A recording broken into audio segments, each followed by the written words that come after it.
সুধী শিক্ষার্থীবৃন্দ, আসসালামু আলাইকুম। আশা করি ভালো আছো। আমি আল্লাহর রহমতে ভালো আছি। আমি মোহাম্মদ নজরুল ইসলাম, হাজী কাশেম আলী মহিলা ডিগ্রি কলেজের পক্ষ থেকে দর্শন বিষয়ের অনলাইন ক্লাসে তোমাদেরকে স্বাগত জানাচ্ছি। আজকে তোমাদের পড়ার বিষয় হলো দর্শন, স্নাতক দ্বিতীয় বর্ষের ভারতীয় দর্শন। ভারতীয় দর্শনের একটা অনুচ্ছেদ হলো যে ভারতীয় দর্শনে পাশ্চাত্য দার্শনিকগণ ভারতীয় দর্শনের বিরুদ্ধে যে অভিযোগগুলো এনেছেন সে সম্পর্কে এবং অভিযোগগুলো খণ্ডন সম্পর্কে আজকে আমরা আলোচনা করব। তাহলে আজকে তোমাদের পড়ার বিষয় হলো ভারতীয় দর্শনের বিরুদ্ধে আনিত অভিযোগ এবং অভিযোগ খণ্ডন। তাহলে চলো আমরা পাঠে ফিরে যাই। আচ্ছা, ভারতীয় দর্শন। আগে আমরা ভারতীয় দর্শনের বিরুদ্ধে অভিযোগগুলো আলোচনা করার পূর্বে আমরা অবশ্যই একটু আলোচনা করে নিব যে ভারতীয় দর্শন কাকে বলে। ভারতীয় দর্শন হলো সাধারণ অর্থে ভারতবর্ষে অবস্থিত বিভিন্ন জ্ঞানী গুণী যারা আছেন, হিন্দু, অহিন্দু, আস্তিক, নাস্তিক, সর্বস্তরের মানুষের জগৎ এবং জীবন সম্পর্কে জগৎ এবং জীবনের সমস্যাবলী সম্পর্কে যে আলোচনা, সেটাই হলো ভারতীয় দর্শন।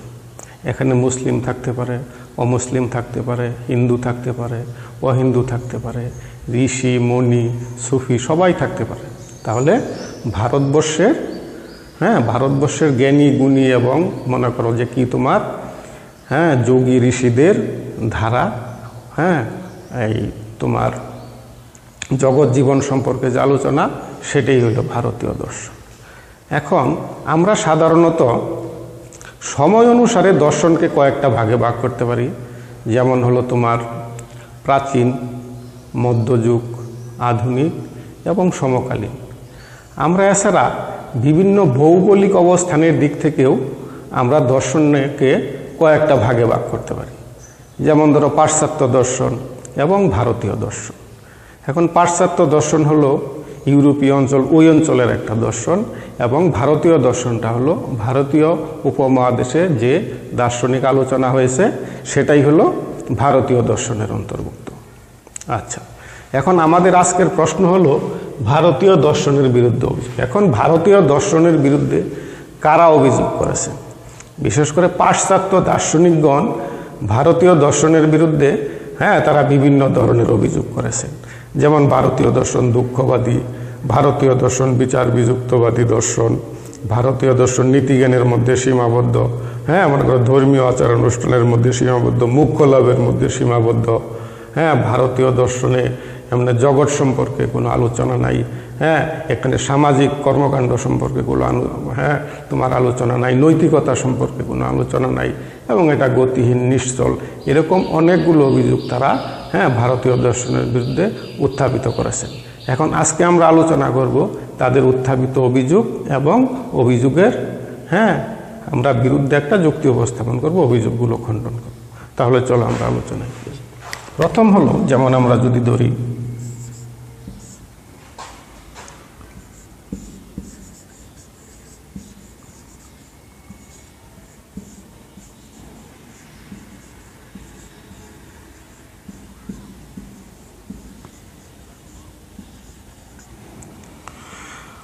বিচার বিযুক্ত দর্শন। এখন পাশ্চাত্য দার্শনিকগণ ভারতীয় দর্শনকে বিচার বিযুক্তবাদী দর্শন অথবা নির্বিচারবাদী দর্শন হিসেবে আখ্যায়িত করেন। এখন আমাদের বিচার বিযুক্ত দর্শন ভারতীয় দর্শন কিনা সেটা আলোচনা করার পূর্বে আমাদের জানা দরকার যে বিচার বিযুক্ত দর্শন কি অথবা নির্বিচারবাদী দর্শন কি। আমরা সাধারণত প্রথম বর্ষে জ্ঞানবিদ্যার আলোচনায় এটা আলোচনা করেছিলাম যে জ্ঞানের আলোচনার দুইটা দিক, একটা হইল নির্বিচারবাদ আর একটা হইল বিচারবাদ। এখন নির্বিচারবাদটা হইল যে জ্ঞানের যে শাখায় জ্ঞানের উৎপত্তি, ক্রমবিকাশ, মনে করো যে তোমার শর্ত, সীমা ইত্যাদি উল্লেখ না করে তোমার তত্ত্ব আলোচনা শুরু করে দেয়, তাকেই বলা হয় বিচার বিযুক্ত অথবা নির্বিচারবাদ। এখন ভারতীয় দর্শনকে তারা কেন বিচার বিযুক্ত দর্শন বললেন? তাদের যুক্তি হলো যে ভারতীয় দর্শন কোনো প্রকার যৌক্তিকতা ছাড়া, কোনো বিচার বুদ্ধি ছাড়া একটা বেদ বাক্যকে স্বতঃসিদ্ধ হিসাবে গ্রহণ করে তারা তাদের দার্শনিক আলোচনা করেছেন। তাদের কথা হলো একটা নীতিকে অথবা বেদের, তারা বেদকে অভ্রান্ত বলে এবং স্বতঃসিদ্ধ বলে সর্বপ্রথম স্বীকার করে নিয়ে তারপর তারা মনে করো বেদের উপর ভিত্তি করে দার্শনিক আলোচনা করেছে। সুতরাং এইটার জন্য তারা ভারতীয় দর্শনকে বিচার বিযুক্তবাদী দর্শন বলে। তাদের যুক্তি হলো ভারতীয় দর্শনে বেদের প্রাধান্য স্বীকার করা হয়, বেদকে অকাট্য হিসাবে গ্রহণ করা হয় এবং এখানে বেদ বাক্যকে প্রচার করা, বেদ বাক্যকে ব্যাখ্যা করাই হলো ভারতীয় দর্শনের একমাত্র কাজ। এখানে অন্ধবিশ্বাস এবং কুসংস্কারই হলো মূল ভিত্তি। এখানে কোনো যৌক্তিক চিন্তা এবং উদার মন মানসিকতা নিয়ে ভারতীয় দর্শনে কোনো আলোচনা করা হয় নাই। তাদের যুক্তি হলো যে ভারতীয় দর্শনে যে দুইটা দিক আছে, একটা হইল আস্তিক এবং আর একটা হইল নাস্তিক।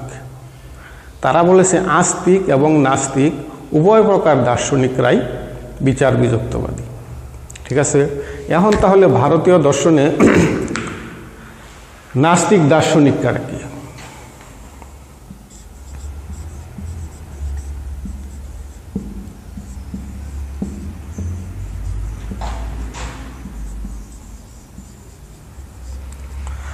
ভারতীয় দর্শনে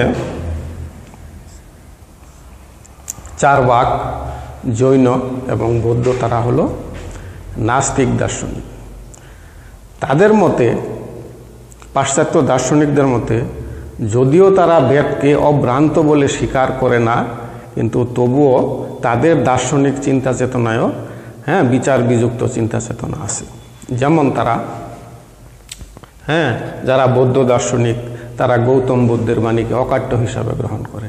তারা তোমার গৌতম বুদ্ধ যেটাকে বলেছে সেটাকেই প্রমাণ হিসাবে গ্রহণ করে। আবার যারা জৈন দার্শনিক আছে তারা মহাবীরের তোমার মহাবীরের বাণীকে, মহাবীরের উক্তিকে তারা অভ্রান্ত হিসাবে মনে করে।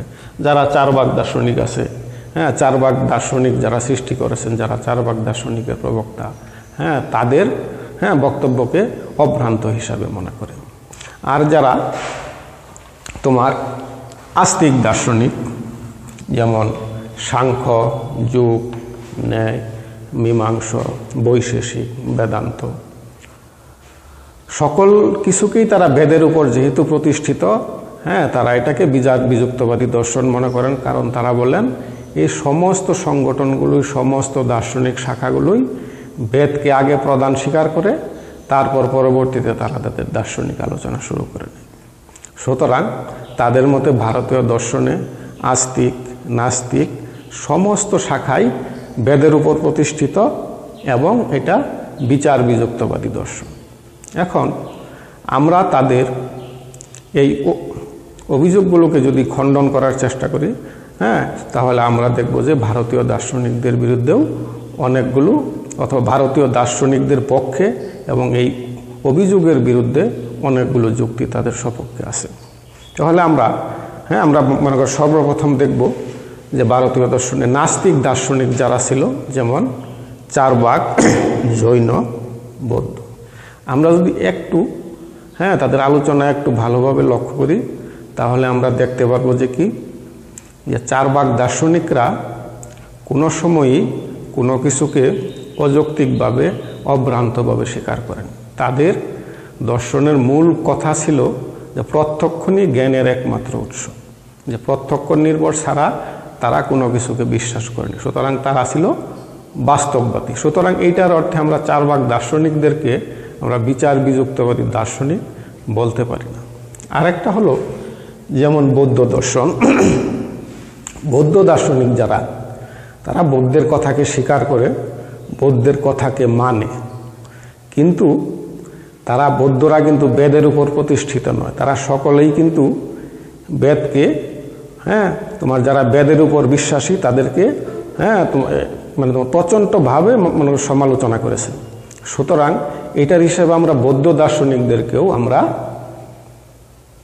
আমরা বিচার বিযুক্ত দার্শনিক বলতে পারি। সেরকম মহাবীরের যে মহাবীরের যে জৈন দর্শন, এবং তাদেরও একটা মনে করো যে তোমার স্বতন্ত্র চিন্তা চেতনা, হ্যাঁ তাদের একটা নীতিবোধ, হ্যাঁ তাদের একটা দার্শনিক স্বাতন্ত্র্যতা ছিল। সুতরাং তাদেরকেও আমরা, তারা যেহেতু বেদের উপর প্রতিষ্ঠিত নয়, কোনো অকাট্য হ্যাঁ কোনো কিছুকে তারা আপ্তবাক্য হিসাবে স্বতঃসিদ্ধ হিসাবে মেনে নেয়নি, হ্যাঁ সুতরাং তাদেরকে আমরা কি,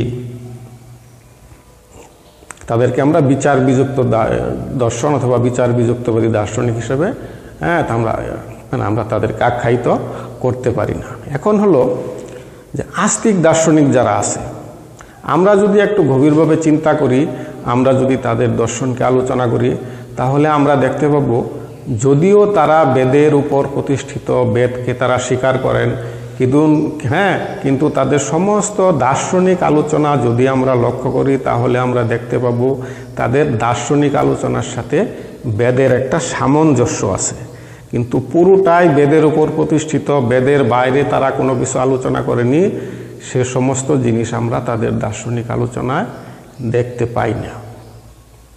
সুতরাং আমাদের বলতে হবে যে যদিও তারা বেদের উপর প্রতিষ্ঠিত, হ্যাঁ তবুও তারা ঈশ্বর সম্পর্কে, ব্রহ্ম সম্পর্কে, হ্যাঁ মানুষের মুক্তি সম্পর্কে এবং তাদের সমস্ত দার্শনিক চিন্তা সম্পর্কে তাদের একটা স্বাতন্ত্র চিন্তা, তাদের একটা স্বাতন্ত্র বৈশিষ্ট্য ছিল।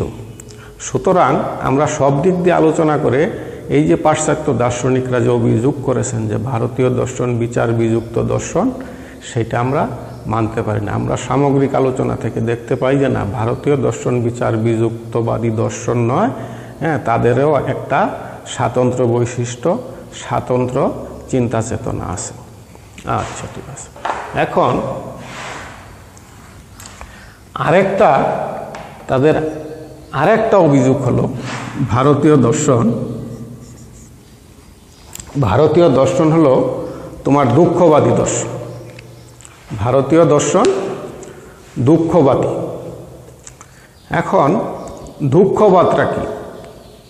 সর্বপ্রথম দুঃখবাদী দর্শন হিসাবে ভারতীয় দর্শনকে আখ্যায়িত করার পূর্বে আমাদেরকে জানতে হবে যে কি তোমার দুঃখবাদ কি।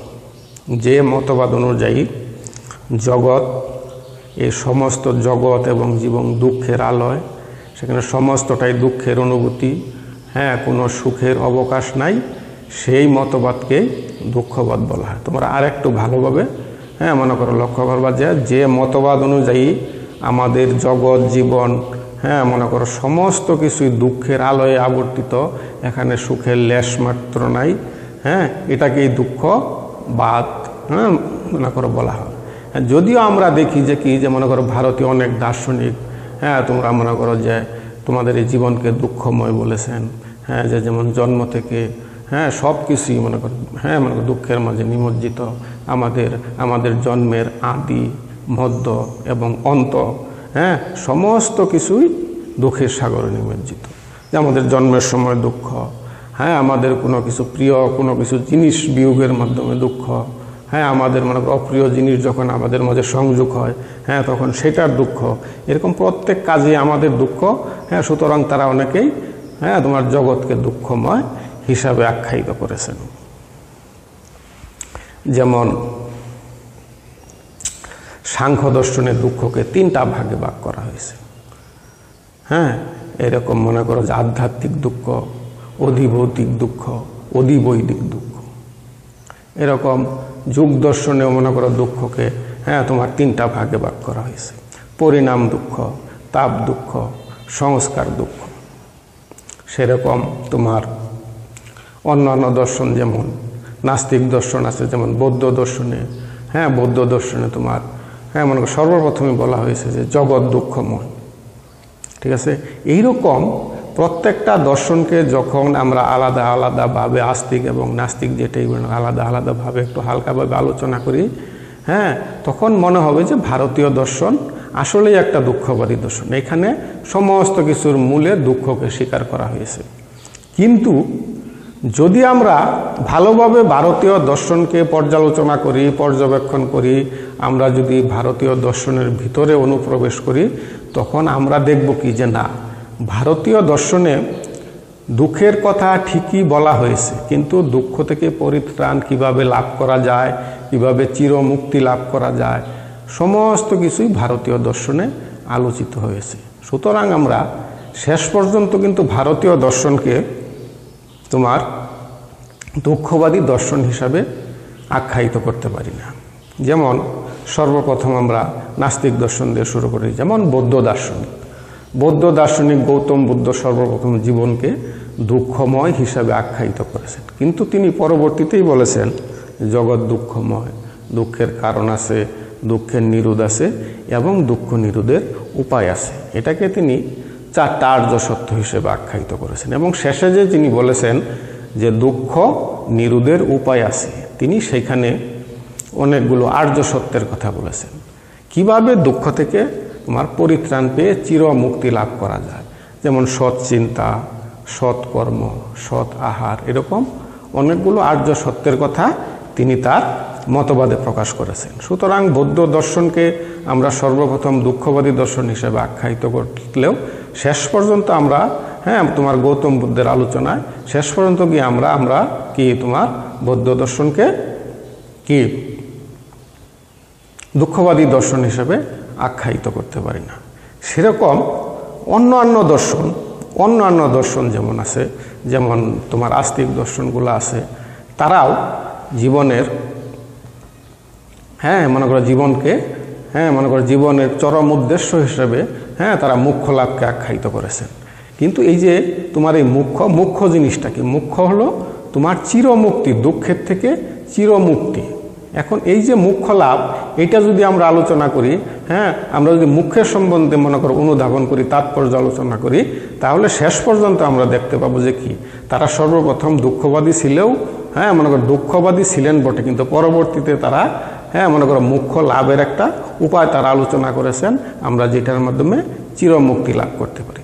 যেমন অনেক দার্শনিক বলেছেন যে এই তোমার যোগাসনের মাধ্যমে মুখ্য লাভ মনে করো যে যখন তুমি যোগাসন করবে তখন তোমার সৎ চিন্তা করতে হবে, সৎ আহার করতে হবে, সৎ সংসর্গ লাভ করতে হবে।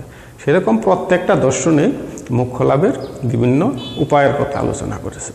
সুতরাং আমরা শেষ পর্যন্ত দেখতে পারি কি যে ভারতীয় দর্শনকে যারা দুঃখবাদী হিসাবে আখ্যায়িত করেছেন, তারা যদি ভারতীয় দর্শনকে সুন্দরভাবে পর্যালোচনা করেন, ভালোভাবে অনুধাবন করেন, তাহলে শেষ পর্যন্ত মনে কর তারাও স্বীকার করবে যে না, ভারতীয় দর্শন আসলে দুঃখবাদী দর্শন না। সর্বপ্রথম ভারতীয় দর্শন দুঃখবাদ দিয়ে শুরু হলেও শেষ পর্যন্ত তারা মনে করো কীভাবে দুঃখ থেকে পরিত্রাণ পাওয়া যায় সেটার তারা উপায় উপস্থাপন করেছেন এবং দুঃখ থেকে মুক্তি লাভের উপায়ও তারা তোমার বলে দিয়েছেন। সুতরাং আমরা বলতে পারি যে কি ভারতীয় দর্শন দুঃখবাদী দর্শন নয়। আচ্ছা, তার পরবর্তীতে আমরা আমরা বলতে পারি যে কি ভারতীয় দর্শনের বিরুদ্ধে আরেকটা অভিযোগ হলো যে কি যে ভারতীয় দর্শন জগৎ বিমুখতার দর্শন। এখন ভারতীয় দর্শন জগৎ বিমুখতার দর্শন কেন বলা হলো? তাদের কথা হলো যে ভারতীয় দর্শনে শুধুমাত্র মুখ্য এবং মুক্তি লাভের উপায় হিসাবেই আলোচনা করা হয়। জগতের কোনো সামাজিক কর্মকাণ্ড, কোনো নীতি নৈতিকতা সম্পর্কে ভারতীয় দর্শনে নীতিবোধের কোনো কথা ভারতীয় দার্শনিকদের মধ্যে আমরা আলোচনায় দেখতে পাই না। সুতরাং তারা বলছে ভারতীয় দর্শন হলো নীতি বিমুখতা অথবা জগৎ বিমুখতার দর্শন। এখন যদি আমরা আগের যে তারা অভিযোগগুলো এনেছিল সেটার মতো যদি আমরা এখন আবার ভারতীয় দর্শনকে আলোচনা করি, তাহলে দেখতে পাবো তাদের যে যুক্তি হলো, তাদের কথা হলো যে তারা বলে যে ভারতীয় আস্তিক এবং নাস্তিক শুধু 4 ভাগ বাদে সমস্ত ধর্মেই কিন্তু আমরা একটা জিনিস দেখতে পাই যে তারা বৈরাগ্যের দিকে তারা মনোনিবেশ করেছে। তাদের প্রায় অধিকাংশের কথা হলো যে আমরা যখন মুখ্য লাভ করব তখন আমার সমস্ত মানুষ সমাজ থেকে আলাদা থাকতে হবে, তখন নিরিবিলি থাকতে হবে, ধ্যানের মাধ্যমে আমার বৈরাগ্য সাধন করতে হবে। যেমন সাংখ্য দর্শনের কথা হলো যে আমরা যখন এই যে দুনিয়াবি আমরা এই পৃথিবীর ভোগ বিলাসে যখন আমরা মত্ত হয়ে যাই, তখন আমাদের এই জীবনের প্রতি বিতৃষ্ণা আসে, তখন আমরা এটা থেকে পরিত্রাণ পাওয়ার জন্য আমরা বৈরাগ্যের দিকে চলে যাই। এরকম যোগ দর্শন আছে, তখন সেখানেও তারা বলেন যে আমরা যোগাসনের মাধ্যমে আমরা পরম মুক্তি অথবা মোক্ষ লাভ করতে পারি। এরকম মনে করো ভারতীয় প্রায় প্রতিটা আস্তিক দর্শনেই এই তোমার মুক্তি লাভের জন্য যে উপায়গুলো অবলম্বন করা হয়েছে সবগুলোই অনেকটা একাকিত্ব এবং বৈরাগ্য সাধনের মতো। সুতরাং এটার জন্য তারা বলেন যে কি, যে ভারতীয় দর্শন তোমার নীতি বিমুখতার দর্শন, জগৎ বিমুখতার দর্শন, এটা হলো একাকিত্বের দর্শন। এখন আমরা যদি ভারতীয় দর্শনকে ভালোভাবে পর্যালোচনা করি, তাদের পরবর্তী মনে করো বিভিন্ন যে তোমার দার্শনিক সম্প্রদায় আছে, সাংখ্য, যোগ, ন্যায়, চার্বাক, বৈশেষিক, বেদান্ত, যদি তাদের মতবাদগুলো আমরা ভালোভাবে পর্যালোচনা করি তাহলে আমরা দেখতে পাবো যে এই অভিযোগগুলো সত্য নয়। কারণ হলো তারা চিরমুক্তি অথবা মোক্ষ লাভ করার জন্য তারা যে যোগাসনের কথা বলেছেন, তারা যে বৈরাগ্যের কথা বলেছেন, সেখানে কিন্তু অনেক নীতি নৈতিকতার কথা আছে। যেমন তারা বলেছেন আমরা যে বৈরাগ্য সাধনে যাব অথবা যোগাসনে যাব তখন আমাদের আহার শুদ্ধ হতে হবে, আমাদের কথা শুদ্ধ হতে হবে, আমাদের চিন্তা চেতনা শুদ্ধ হতে হবে, এবং আমরা যাদের সহচর্যে যাব তারাও ভালো হতে হবে, তারাও সৎ এবং যোগ্য হতে হবে। এভাবে যদি আমরা চিন্তা করি, যেমন মনে করো বৌদ্ধ দর্শনে আছে, বৌদ্ধ দর্শনে যে 8টা তোমার মনে করো অষ্টমার্গ অথবা 8টা উপায়ের কথা বলা হয়েছে মুক্তির জন্য, সেখানেও আমরা লক্ষ্য করব যে কি, বৌদ্ধ দর্শনে তোমার সৎ চিন্তা, সৎ আহার, সৎ সংসর্গ, সৎ দৃষ্টি, এগুলা সমস্ত কিছু যখন একটা লোক সে মনে করে নিজের মধ্যে আয়ত্ত করতে পারবে তখনই তার চিরমুক্তি ঘটবে। সুতরাং পাশ্চাত্য দার্শনিকদের ভারতীয় দর্শনের বিরুদ্ধে যে এই যে নীতি বিমুখতার কথা বলা হয়েছে এটা আদৌ সত্য নয়। এখন তারা আবার মনে করো ভারতীয় দর্শনকে জগৎ বিমুখতার কথা বলা হয়েছে, কিন্তু যখন আমরা কোনো নীতিবাক্য আমরা আমাদের জীবনে আমরা প্রয়োগ করব তখন আলটিমেটলি জগৎটাও কিন্তু সুন্দর হয়ে যাবে। সুতরাং সমাজ বিরোধী অথবা নীতি বিরোধী কোনো আলোচনা ভারতীয় দর্শনে স্থান নেই। আচ্ছা, তাহলে আমরা 3টা অভিযোগ পেলাম। একটা হলো যে বিচার বিযুক্ত দর্শন ভারতীয় দর্শন, আর একটা হলো দুঃখবাদী দর্শন, আর একটা হলো জগৎ বিমুখতার দর্শন। আচ্ছা, তাদের আরেকটা অভিযোগ হলো যে ভারতীয় দর্শন হলো তোমার শুধু ধর্মকর্মে সীমাবদ্ধ, নীতি জ্ঞানের মধ্যে সীমাবদ্ধ। ভারতীয় দর্শনে ঈশ্বর সম্পর্কে, জগৎ জীবন সম্পর্কে কোনো আলোচনা নাই। তাদের কথা হলো ভারতীয় দর্শনের একমাত্র উদ্দেশ্য হলো মোক্ষ লাভ করা, বেদ নিয়ে আলোচনা করা, বেদের প্রাধান্য স্বীকার করা, বেদ বাক্যকে প্রমাণ করা, বেদ বাক্যকে ব্যাখ্যা করা, বেদের বাণীকে অন্যের কাছে উপস্থাপন করা, কিভাবে তোমার পরকালে সুখ লাভ করা যাবে, এটাই হলো তাদের তোমার একমাত্র মনে করো তাদের একমাত্র দৃষ্টিভঙ্গি এবং একমাত্র দার্শনিক আলোচনা। তাদের লক্ষ্যই হলো পরকালের জীবনে মুক্তি লাভ।